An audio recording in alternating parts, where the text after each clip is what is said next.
Episode 237, Amy Edmondson, professor at Harvard Business School and author of Right Kind of Wrong. Most of my stories are from my research, even though I have many, many mistakes in my own life. I'm Mark Graban. This is My Favorite Mistake. In this podcast, you'll hear business leaders and other really interesting people talking about their favorite mistakes. Because we all make mistakes, but what matters is learning from our mistakes instead of repeating them over and over again. So this is the place for honest reflection and conversation, personal growth, and professional success. Visit our website at myfavoritemistakepodcast.com. For links to learn more about Amy, her books, and more, look in the show notes or go to markraban.com/mistake237. And now, on with the show. Hi, welcome back to My Favorite Mistake. I'm Mark Graban. Our guest today is Amy C. Edmondson, the Novartis Professor of Leadership and Management at the Harvard Business School. She's renowned for her research on psychological safety for more than 20 years now. She was named in 2021 and again just very recently by Thinkers 50 as the number one management thinker in the world. Her TED Talk, How to Turn a Group of Strangers into a Team, has been viewed over 3 million times. She received her degrees, her PhD, AM and AB from Harvard University, and she's the author of books including The Fearless Organization, a great book on psychological safety, the book Teaming, and some related books there. And her latest, Right Kind of Wrong, was released, I believe, in September. It's certainly available now. So, Amy, welcome to the podcast. How are you? I'm great. Thank you for having me. Well, I'm excited to talk about the book and to talk about psychological safety. That's a topic that has been brought up by many, many guests on the show here. But we do always kind of start with a standard question here. So what would you say is your favorite mistake, or at least a favorite mistake? Well, I have two categories of favorite mistakes. And because I've been studying mistakes and failures for 30 years, most of my stories are from my research, even though I have many, many mistakes in my own life. So let me give you two. One is one that I write about in Right Kind of Wrong, which was it's an old mistake, but it's such a good one. It occurs back in 1888 when a young man named Lee Kum-shung, who was a 26-year-old chef at a restaurant in Guangdong in China, left his oysters cooking too long. He basically burnt the oysters, which is a mistake, not a desirable one. And, ingredients are costly and margins are tight. So this matters. Because he left it too long and burnt it up, he came back to this sticky brown mess. He decided smartly to taste it, and it was delicious. And that is how oyster sauce was born. And when his grandson died in 2021, the family was worth more than 17 billion as a result of that mistake. So that to me is, that's why it's a favorite, right? Because it's just quintessential, something you didn't mean to do and probably in the moment felt very bad about doing, that gave birth to, a powerhouse company. Yeah. Now, can we talk about that one a little bit more before the second story? So, within the framework of your book and what you've written about before, burning the oysters is what you would call a basic failure, correct? Yes. Just not doing what you a single human error in known territory. But basically, now tasting that sauce, that could have been a mistake. That was more on the innovation front, to take a risk. Well, tasting something. It's a pretty small risk if you think about it, right? What's the worst that can happen? You spit it out; it tastes terrible. But why not, right? So I would say that the act of tasting it was maybe an act of curiosity, but certainly a kind of why not, right? This sort of undesired thing has happened. Why not? And then to recognize its deliciousness, probably wasn't too hard to recognize, but to decide, wait a minute, I may be onto something. That could easily have not happened, right? You could have just gone home and told your your wife, I burnt the oysters, but it's okay. It tasted pretty good. But to kind of think, wait a minute, maybe there's a product that I could make and bottle here. That's pretty interesting. Yeah. Yeah. Overcooked doesn't bring the same danger as undercooked would in the world of food. And I'm guessing the chef great point. Knew that, but it's good that the chef there didn't, like in a fit of anger, throw the pan or do something. Right. I love that. Yeah, throw the pan at the wall or whatever. So a couple different types of failures, or it starts to do with the categorization, and is helpful. And I think we'll come back and dig more into that. But I cut you off. There was a second example. No, well, I was going to say I might as well give it. I mean, this is a very small one, but it was a failure on my part. I mean, a mistake on my part. I was a huge fan of Carol Dweck's work on growth mindset. I read the book Mindset. I did my best as a parent to respond to my sons in a way that encouraged a growth mindset. But in one moment on a ski slope, when my younger son, who was maybe 7 or 8 years old, asked me to watch him come down the slope, stand at the bottom and watch, and I did. And he came down and he said, how'd I do? And I said, you did great. Now, in growth mindset terms, that is a mistake, right? You don't praise the outcome, you comment on the process, the effort. And of course he wasn't exactly an Olympic level skier. He was just a little kid learning and snow plowing and and trying to make his turns carefully. So it's a mistake. It's not really the way you want to interact. It's just like praise for everything uniformly and nothing useful in that content. But to his credit, Nick looked up at me and said, can't you tell me anything I didn't do well so that I can get better? Oh, wow. Wow. Right. Wow. I said, I've got one. Like, I've got a kid who's got a growth mindset, even if I'm making mistakes all the time. Yeah. It was pretty cool.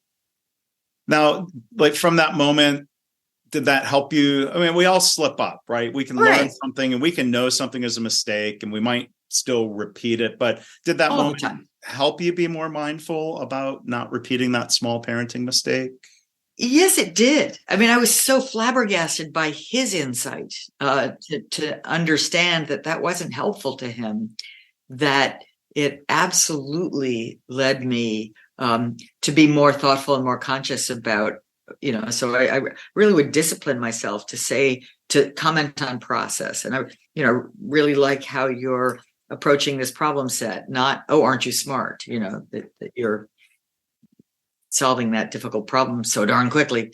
But to comment on process. So I think that reflection, that moment, it was so stunning for me that I did become more mindful going forward. Yeah, that's great. So I'd love to hear some of your thoughts, Amy. We've already touched on, we've got these two words, mistake and failure. How do you see the connections between those words? So many failures in our lives, in our jobs, in our companies are caused by mistakes, but not all failures are caused by mistakes. Some failures are the undesired results of thoughtful hypotheses, right? Of trying something out on purpose in new territory and hoping you're right, but in fact, alas, you're wrong. So that's a failure, but it's not a mistake. There's no mistake in sight, especially if you define a mistake as a deviation from a known practice or protocol. Yeah, and there's different dictionary definitions of the word mistake being more of an action that leads to, some sort of bad or unexpected outcome. And that's where, like, to me anyway, I think of the mistake as it could be an action or an inaction, possibly leading to a failure, right? Yes. Right. In fact, many mistakes, fortunately, don't lead to failures, right? We can make a dozen mistakes a day and get away with most of them. I mean, you notice that you've done it, but thankfully nothing really bad happened. But then in business, I mean, I totally agree with you that not all failures are caused by mistakes. Some business failures could be caused by outside factors. Maybe the mistake is not recognizing a shift with new competition, but it's not a simple mistake. It's not a simple mistake. It's not a failure to observe and use existing knowledge, right? You could call those judgment errors, but it's often a judgment whether or not it's an error, right? Sometimes it really is, if you'd been a little more thoughtful, that would have been clear, but quite often, no, it's in hindsight, it's clear, but at the outset, it might not have been clear. Well, and then there's that question of, like, in the moment, we see this happen a lot. It's in the news. You might hear it at work where somebody makes a decision and someone else says, that's a mistake. I'm like, well, that other person maybe has a different hypothesis about what's about to take place. We don't know. Right. It's a different prediction, right? They have a different prediction than you. Now, I do think you have you should be motivated to listen to why they see it differently, because that may, in fact, change your mind. But it may be that that you both there's uncertainty and you have a different view, and it's really not knowable unless you go try it. Yeah. So one thing you wrote about that really resonated with me is there's a phrase that gets thrown around a lot, variations of fail early, fail often. And I don't think failing is the end goal, like failing often. Like where do you think that phrase somehow kind of misses the mark? Well, I think it misses the mark by inadvertently implying, maybe not on purpose, but inadvertently implying a kind of one-size-fits-all prescription, right? That all of us should be more willing to fail early and fail often. Well, yes, and only in certain conditions is that helpful advice, right? And for me, those conditions are absolutely limited to when we are knowingly in new territory and when the stakes are manageable, the risks are manageable. Then, because there's no other way to get the knowledge you truly want and need, you've got to try things. Because you're not trying them hoping they fail. You're trying hoping they succeed. You really hope you're right with your hypothesis or with your test, and you just are willing and emotionally ready to accept the possibility you might not be right. I mean, I think that's what that phrase is all about. And in that sense, it's powerful and useful, but let's limit it to the contexts where it makes sense. And let's also be clear that we're not setting out to fail. We're setting out to experiment. And it becomes quite obvious how nonsensical it would be to tell people in a cardiac surgery operating room, fail early, fail often. It's like, what are you talking about? No, thank you. Or Right. Passenger air travel. No, that's dumb. Yeah. And being open to the idea that we could be wrong, that we could fail. Then I think if we are able to detect that, willing to admit that, adjust and learn. I mean, the phrase might be fail early, learn from it, succeed later. That's not as pithy. Yeah. I mean, if you're going to have failures, it's better to have them early, and it's better to have them small. Yeah. Right. And then steel yourself too, because even though they're early and they're small, you still won't like them in the moment. Right? You'll still be disappointed, and yet probably the thing I've spent the most time exploring from a research point of view is, can you talk about them? Are you willing to talk about them? Is your team a kind of place where people talk about them? Because that's just so crucial, because you'll learn. I hope you'll learn. I mean, you won't learn if you don't reflect, but it's even better if all your colleagues can learn too, and thereby prevent the preventable failure of repeating that same failure. Yeah.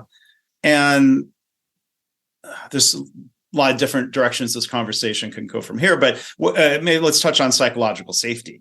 Like there's people's, if you will, I don't know, willingness to admit an error, but given a certain situation, it might not feel safe. Can you give us your definition of psychological safety and why that's necessary to have a culture of learning from mistakes? I define psychological safety as a belief that your context is safe for interpersonal risks, like speaking up to ask for help when you're in over your head, like speaking up to admit a mistake or acknowledge a failure or point to someone else's mistake that you see them happening. And I think it's important to clarify, I'm not aware of any place on earth where that's easy. But I am aware of places where people believe it's expected, it's acceptable. You won't be, rejected by your colleagues. It's just, we understand we have to do that, right? Whether it's to provide safe patient care or to, develop really innovative products and services. Like, people just say, that's what we got to do around here, even though it isn't fun. Yeah. Yeah. And I've been in some workplaces that are very, very low in that spectrum, or at least I felt it. And I've thankfully been part of some teams where I felt like it was very high. And I saw it demonstrated where it was a norm of somebody sharing, hey, here's a mistake I made this week. Even if it was in that basic failure kind of realm, just to say, hey, just so you know, because the same thing might happen to you in the way we use Gmail or something mundane like that. Right. And then when the CEO speaks up and says, oh gosh, that's happened to me. Yes. Huge. And here's something I did that I think helps. I think that is, I think represents high psychological safety. It represents it and it reinforces it, which is so great, right? Because it can be a kind of positive feedback loop in the same way that it can be a negative feedback loop if someone speaks up earnestly and honestly about something they did wrong and then they get pounced on, they're never going to do it again. Right. We learn quickly. What's one trial learning. Yeah. Yeah. So back to the kind of the breakdown of different types of failures that I think you spell out really clearly in the book. There's some stories in there about developing a brand new surgical procedure on the leading edge of innovation versus, I had a guest on this podcast a long time ago who was an anesthesiologist who admitted, I think, what we would call a basic failure of an attending the resident surgeon, my mistake, cutting into the wrong side of the patient on a very routine procedure. Yes. You think of situations like that, and you use these two different words in the book: praiseworthy, and I'll say this carefully because I know there's a lot of nuance you get into, blameworthy. Right. Thinking of two different situations like that, what are your thoughts? Well, we need to know more about them. So let me first describe what I call the three types or three archetypes of failure. And you're absolutely right that the sort of wrong side surgery is almost always be categorized as a basic failure because it's like a single cause. Basic failure has a single cause, usually human error. I mean, I suppose occasionally some unexpected event from the outside might just come in and, turn off the power or something, and could still be a basic failure. One cause, right? One cause, bad outcome. And it's very hard for me to imagine a wrong side surgery that isn't a basic failure, right? Because you knew in advance which was the diseased side, and maybe the X-ray was put up backwards or something, but it's an error, right? It's an error. Let's not have those. In fact, I think we should all be dedicating ourselves to making basic failures few and far between. Complex failures are multi-causal, right? And generally, the quintessential complex failure has many causes many factors that happen to line up in just the wrong way and create a failure where none of them on their own would have led to a bad outcome. But it was the combination of them. And I've studied many of them, but maybe one of the best known ones in the world today is the Boeing 737 MAX airline crashes. Those were quintessential complex failures, and I won't go into the 20 or 30 factors that come together. But those two, when we're at our best, are preventable. Right? When we speak up quickly and early about a concern, about the way something's unfolding, or some small deviation that we see that on its own might not seem like much, but could create a vulnerability. So, at our best, got high reliability organizations. We're not mistake free because we fallible human beings will always make mistakes, but we can be reasonably failure free because we can get very, very good at catching and correcting before bad things happen. And then the third kind of failure are, I call them intelligent failures, and they are the undesired but thoughtful foray into new territory, where literally there was no other way to know what would happen without trying it, without that experiment. So that's the three types of failure. Now, what I say, just to kind of illustrate the idea that in most organizations, we don't have what we might call a healthy failure culture or a healthy mistake culture, is that if you think about any failure in an organization, that's big enough to care about, it's not just, a paper cut. And then you have to ask the question, as one always does, like, what caused it? And then let's say we step back and we figure out what caused it. And then I say, well, there's a spectrum of possibilities of causes. So this is different than the type of failure, but it's the types of causes. And I can array those types of causes on a spectrum from totally blameworthy to totally praiseworthy, right? Whereas blameworthy is, sabotage, deliberately doing the wrong thing, maybe deliberately turning that X-ray around the wrong way so that a surgeon would harm the patient. I mean, unthinkable. I cannot think of anything like that ever happening. But if that were to happen, we would all of us, I think, would recommend, you're out. That's it. It's a totally blameworthy act, and it's not acceptable under any conditions. So now let's go all the way to the other side of the spectrum, where I have, a thoughtful experiment that ends in failure. That's a praiseworthy action, right? As long as it was thoughtful and not foolhardy, right? So you did your homework, you thought it through, thought this might help our customers, and and you were wrong. Okay, so we should be giving you a nice round of applause. Now, and so here's the kind of litmus test that I like to play with for organizations or teams, which is, I just say sort of hypothetically, what % of failures are caused by blameworthy acts? And people usually say, oh, very few. They're even reluctant to give a number, but it's just not how we roll. And then I say, okay, I buy it. And then I say, well, excuse me, what % of failures in your organization get treated as if they were caused by blameworthy acts? And then there's usually laughter or a gasp, where it's like, oh, all of them or most of them. And so they're illustrating to themselves that we still don't have the right mindset around failures, right? When we realize that we're fallible human beings, we will make mistakes. There will be accidents. There will be experiments that don't pan out. How do we react to them in such a way that truly keep encouraging people to try their hardest in our naturally volatile, uncertain, complex, ambiguous world? Yeah. And what you point out through, surveying people that way lines up to something I've observed, that there's this interesting gap where on an individual level, people say things like, oh, failure, mistakes can be your best teacher, some variation of that phrase. Like, that seems not controversial. And then how does that then not translate when an organization is a collection of people? The organization seems to lose sight of it's true. idea. I think it's old habits, like old incentive structures, mindsets that are a vestige from the industrial era, where you really could put in place plans or processes to be followed, and expect with a high degree of certainty that if that plan or process is followed, the result would be exactly what was desired, what was needed, or Model T Ford. There it is at the very end of the line, just as you expect.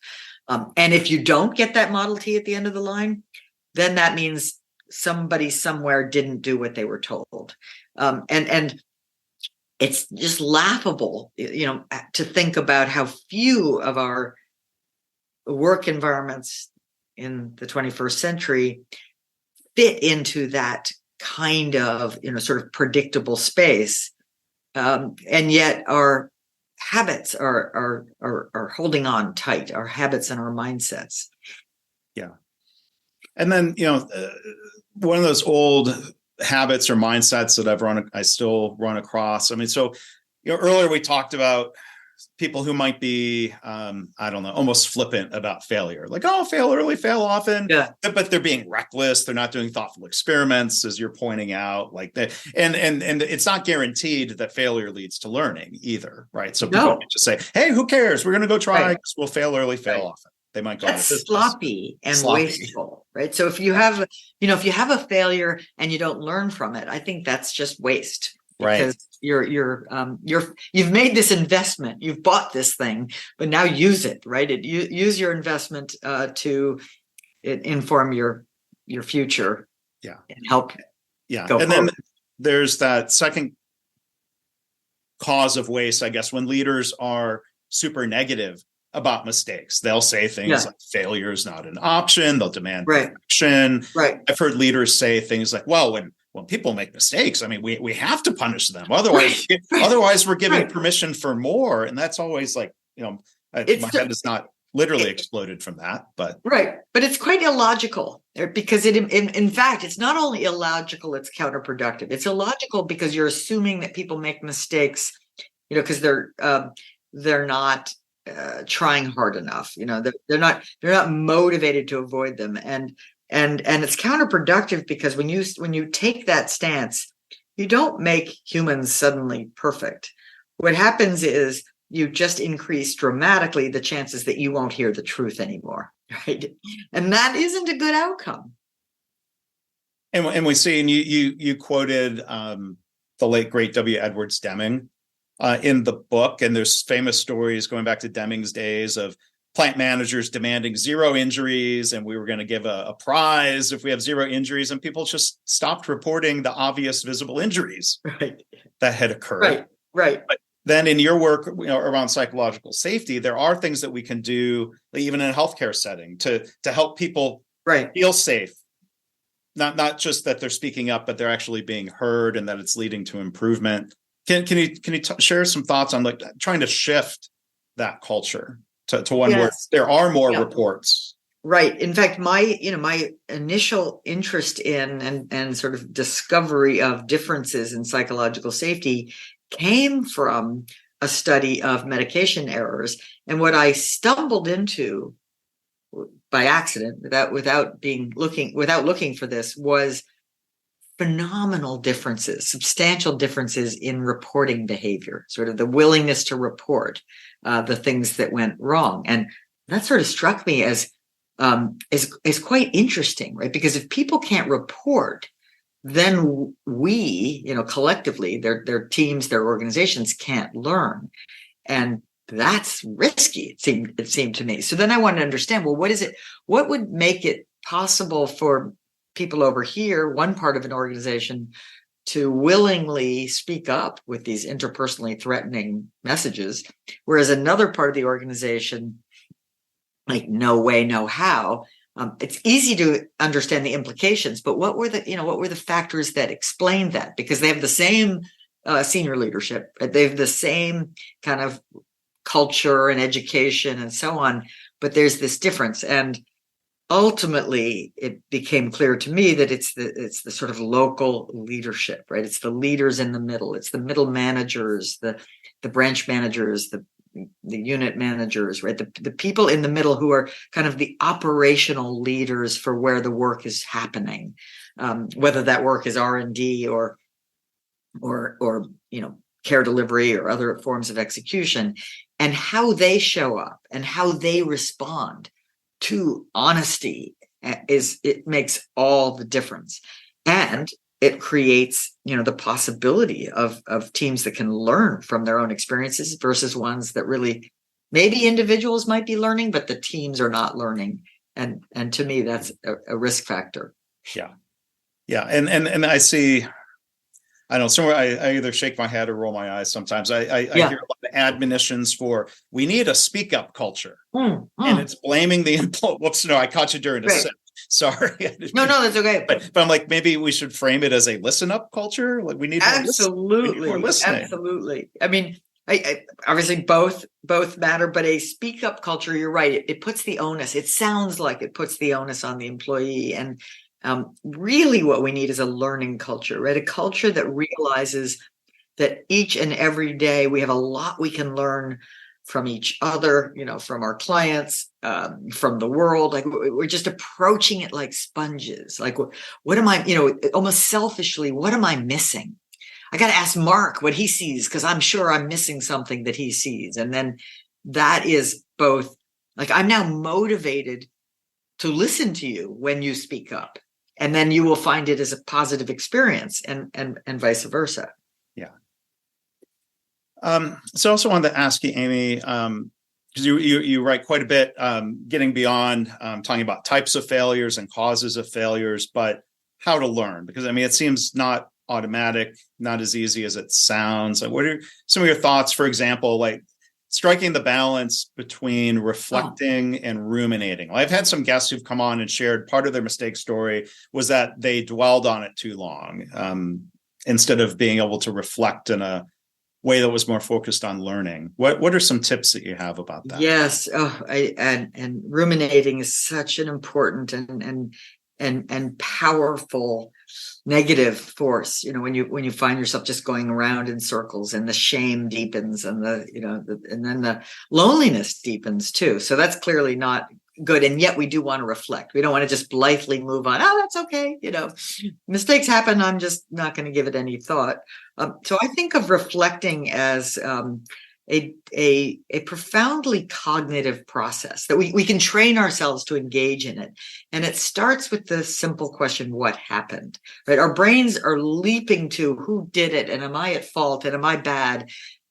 Clear that deck, right? Just pause, throw those thoughts out the window, and start with the question, what happened? As if you were a filmmaker just watching the scene unfold. And part of what happened will include things you did that contributed to the outcome, the failure, and maybe some things you didn't do that you could have done, but whatever. But you'll just, in a clean, clear, rational way, take a look. What happened? And then what's in it for me? Like, what are the things I can take away from that maybe are a watch out for me going forward? Maybe it's just idiosyncratic. That kind of thing isn't likely to recur. But more often than not, there's at least something that with that simple question, what happened, you can take away. I like the self-discipline that I learned from a mentor of mine, Larry Wilson, of stop, challenge, choose. And stop is just pause, breathe, and then challenge your automatic spontaneous thinking, which is usually overly emotional, maybe, blaming yourself or others. Just challenge it and say, is that the only way to think about this situation? And then choose the healthy response, right? The healthy response is a forward looking, what can I do better? How can I make it up to someone? All of the things, like, think about the future in as productive a way as you can, versus getting caught and stuck in the past that you can't change. Yeah. And I think the oyster sauce story that you started with illustrates those points. True, isn't it? Of stop, don't get upset, challenge the idea, well, this is ruined, this is garbage. Right. And they found no, it's not garbage. It turns out it's delicious. A delicious, positive path forward. Well, Amy, I also wanted to ask, I like asking authors this question. I think you especially, when you think about inevitable mistakes in the book writing or editing or proofreading or publishing process, what are your thoughts or experiences as an author? Well, first of all, there will be mistakes, even after all that reading, copy editing, checking it. It turns out, a couple will slip through. I found one. There's probably more, but I found one the other day in chapter 2. There's a place, and I can't believe I missed this. I must have read this chapter 100 times. There is one place where I say I use DNA instead of RNA, and it's an error, right? It's like, I'm married to a scientist. I should know better, but I made that mistake. But there's another, so there's those little mistakes that sneak through and end up in the bound copy, which is a shame. But then there's the mistakes that are in the draft every single day, right? Every single day that I open up the manuscript again to get to work, I see not mistakes that are just like errors, like, but just like bad writing, or not clear or not simple, or and so the beauty of writing, the pain of writing, but also the beauty of writing is you can keep at it, and just, it doesn't cost anything to throw it out, throw out the bad sentence, or spend the time to clean up the bad sentence and make it better. Yeah, I think it seems true. Every book published has mistakes slip through. It's human error, even with trained, skilled and other people reading it too. Fatigue and other factors, or our brain thinks it saw something that confirmation bias, right? It's especially hard to fix to see your own errors in your writing, because you know what it's supposed to say. Yeah. But I know you might get a kick out of this, because I know you've studied Toyota and you've written about them in the book. Jeff Liker's book, The Toyota Way, had a typo on page 1 of that book, which I'm not blaming him for. I don't know how. No, I have that book somewhere around here, but that's so great. And the same has happened with me when I sat and did the audiobook reading.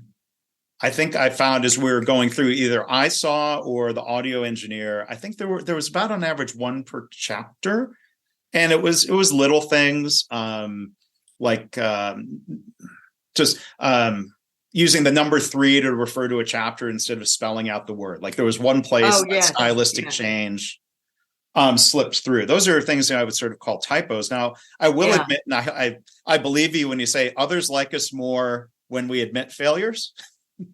So actually, as it turns out, related to you, Amy, I think the only factual error that I made in the book was attributing the Google research on psychological safety to you when it was more based upon your work, correct? Correct. I woke up like other people and read about the Project Aristotle in the New York Times Magazine, and I was astonished and, of course, happy. Right. Now, I was happy that a sharp-eyed reader pointed it out, and I'm working in more of a print-on-demand world. So, yes, I don't know. There's these early copies. That's great. I mean, there's only a handful of. The risk of that mistake isn't as big. I'm still a little embarrassed by it. No, but you're just giving me credit I don't deserve. There's no problem with that. No, actually, but I don't know why. That's the sort of the just in time and the iterative. In Right Kind of Wrong, I describe instead of a bias for action, it's a bias for iteration, right? And it's I don't know why publishing isn't more that way, right? Because readers, again, they're very willing to tell you when they find a mistake, and then you can just fix it. But instead, I mean, that RNA DNA mistake I just told you about, they're already doing a 4th printing, and it's still there. Yeah. Well, I hope you won't ruminate about that one too. Sorry to bring that up. Not a favorite mistake, but it's okay. We don't like you less because you admitted you make mistakes, Amy. That's thankful that society operates that way. So again, our guest today has been Amy Edmondson. Her new book is Right Kind of Wrong. I'm sure others have made the mistake of wanting to put in the into the title. It's just Right Kind of Wrong. Was there? So last question. Thinking about titles, like. Yes. Discussion of like, should the word "the" be in there? Yeah. Well, and here it is. But I thought about it. I mean, when I first came up with it, it was The Right Kind of Wrong. But it's because of the subtitle, which is The Science of Failing Well. And I couldn't bear to have double the. I don't know if that's just, I think that's just aesthetic. But I thought the was necessary in the subtitle and not necessary in the title. So, but I don't think it's a terrible error when people stick it in. Like, okay. It's better than not referring to the book at all. And a lot of people are talking about it and posting about it. So again, congratulations on the release, Amy. And I'll put links in the show notes, of course, to the website. And I love the cover. Thank you. So thank you. I'm really thankful that you could take the time and be a guest here on the podcast today. Thank you very much. It was a pleasure. Thanks for having me.